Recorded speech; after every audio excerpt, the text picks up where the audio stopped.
plan is a written document that describes in detail how a business, usually a startup, defines its objectives and how it's to go about achieving its goal. Marketing procedure includes ways in which value can be created for the customer to satisfy their requirements. It is an endless series of actions and reactions between the customers and the companies making attempt to create value for and satisfy the needs of customer. 5 essential steps for a successful strategic marketing process. Marketing process overview.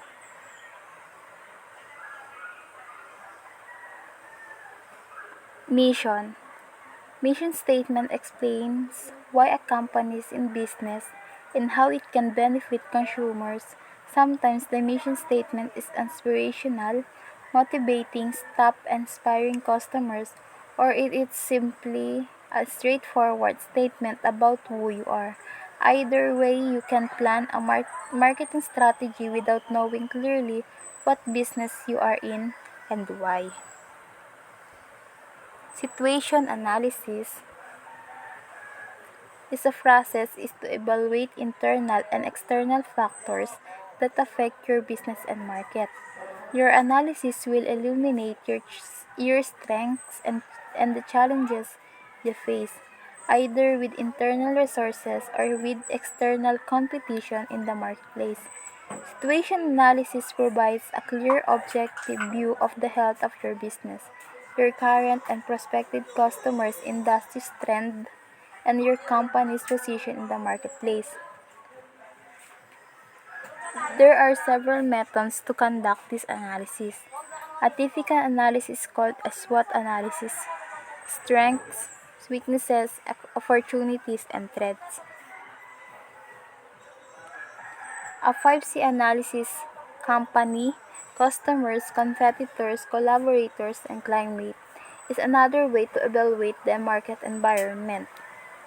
Like SWOT, it includes an internal analysis as well as an exploration of external factors.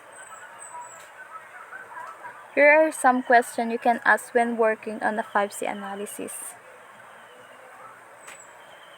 You can also conduct a PES analysis like political, economic, social, and technological, which is similar to climate section of a 5C analysis.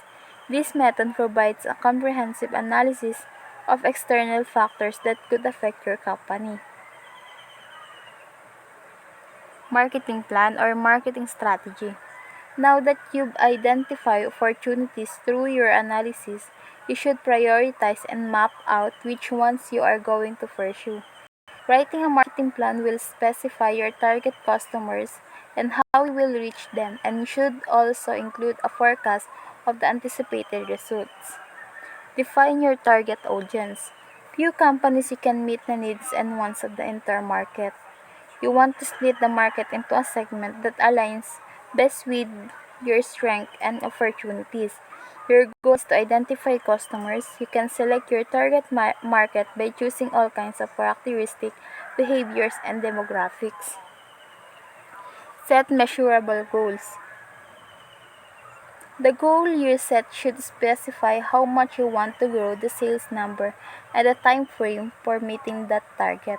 Each goal should be actionable and attainable through tactics you control.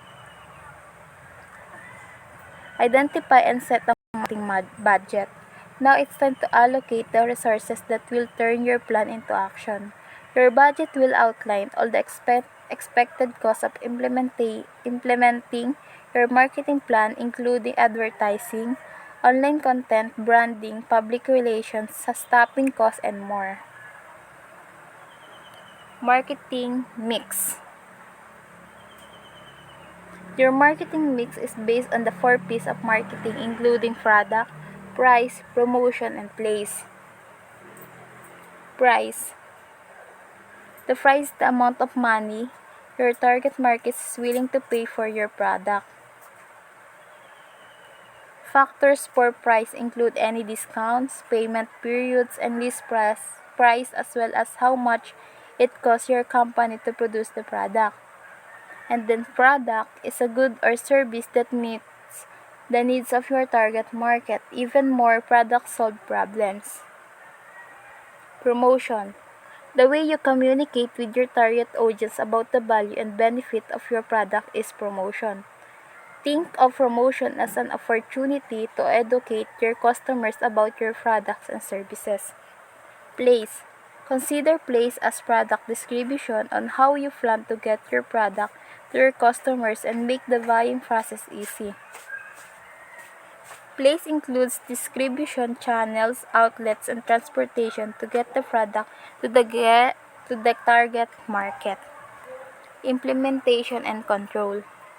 Now it's time to put your plan into action. Identify how and when you will launch your plan. At this stage of the strategic marketing process, you will reach out to customer to inform and persuade them about your product or services. Sales procedure.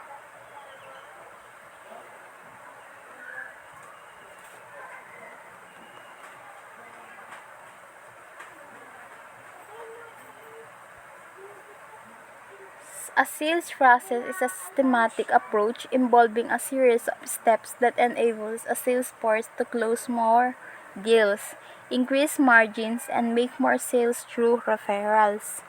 The 7-step selling process. First is prospecting and qualifying.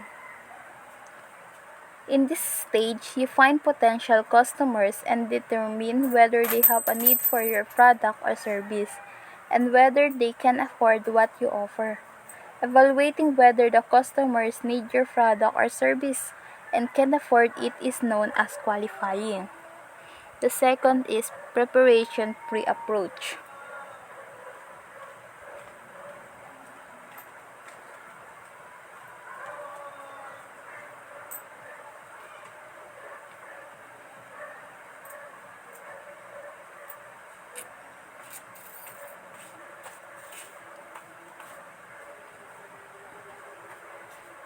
Preparation pre-approach.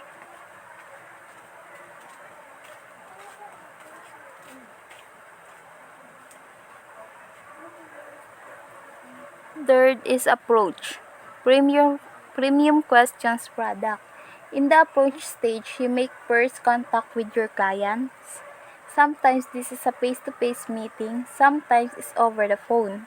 There are three common approach methods. First is premium approach.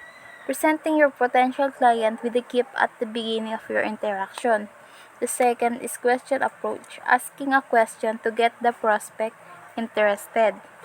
The third is product approach, giving the prospect a sample or a free trial to review and evaluate your service. The fourth is presentation.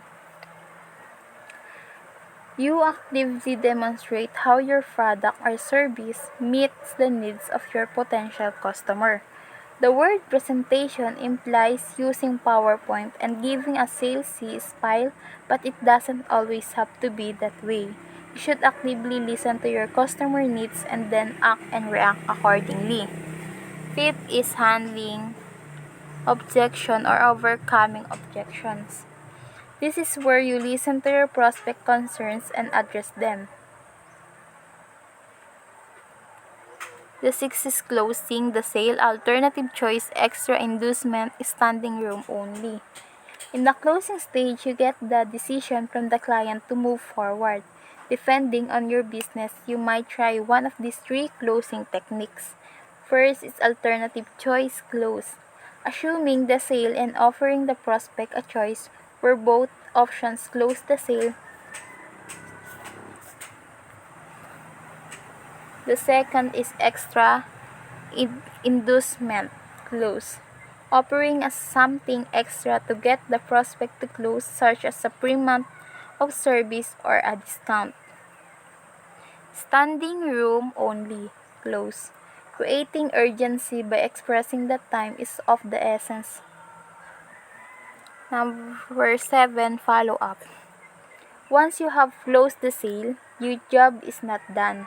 The follow-up stage keeps you in contact with customer you have closed, not only for potential repeat business but for referral as well. And since retaining current customers is 6 to 7 times less constant than acquiring new ones, maintaining relationships is key.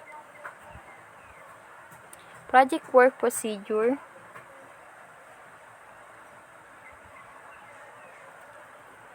means a process as a unique action and represent the whole project implementation and the internal process in the project. Work instructions, procedure methods, and network plans and tools are also considered. Step in creating project work. First is identify and meet with stakeholders. A stakeholder is anyone who is affected by the result of your project plan. That includes your customers and end users. Make sure you identify all stakeholders and keep their interests in mind when creating your project plan. The second is set and prioritize your goal. Once you have a list of stakeholders' needs, prioritize them and set specific project goals. These should outline project objectives or the metrics and benefits you hope to achieve. Write your goals in the and the stakeholders need they address in your project plan so it's clearly communicated and easily shareable. Define deliverables.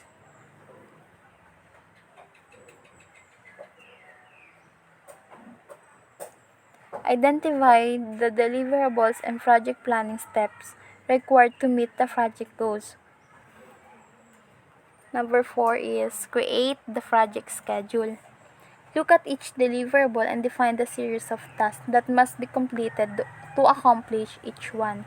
For each task, determine the amount of time it will take, the resources necessary, and who will be responsible for execution. Identify issues and complete a risk assessment. No project is risk-free. Crossing your fingers and hoping for the best is not doing you any favors. Are there any issues you know of upfront that will affect the project planning process, like a key team members of vacation? When developing a project plan, you should know how to manage risk in the project and consider the steps you should take to either prevent certain risks from happening or limit their negative impact. Conduct a risk assessment and develop a risk management strategy to make sure you're prepared. Present the project plan to stakeholders. It is important you understand how to present a project effectively. Explain how your plan addresses stakeholders' expectations and present your solution to any conflicts. Make sure your presentation is not one-sided. Have an open discussion with stakeholders instead. Next, you need to determine roles. Who needs to see which reports and how often? Each decision will need to be approved and by whom. Make your project plan clear and accessible to all stakeholders so they don't have to chase you down for simple updates. Working team. Working group and working team or managing team are terms that indicate different forms of social groups in the workplace. Working groups is a kind of social group that occurs in the workplace. Working teams and organized group focus on common work tasks. Projected revenue refers to the estimated money a company will generate during a specific period. The projections often refer to monthly, quarterly, or annual accounting periods. Companies project revenue using a combination of research and internal knowledge. Projected expenses, actual costs, and projected costs are key components in a business budgeting system. Projected costs are based on prior sales number and anticipated increase in expenses. Actual costs result when money is actually spent on their various supplies, services, and other expense categories used by the business. Personnel. Personnel plan is a critical part of your business plan and financial forecast. In addition to helping your budget for current and future employees, your personnel plan enables you think through who you should hire and when you should hire them. Thank you.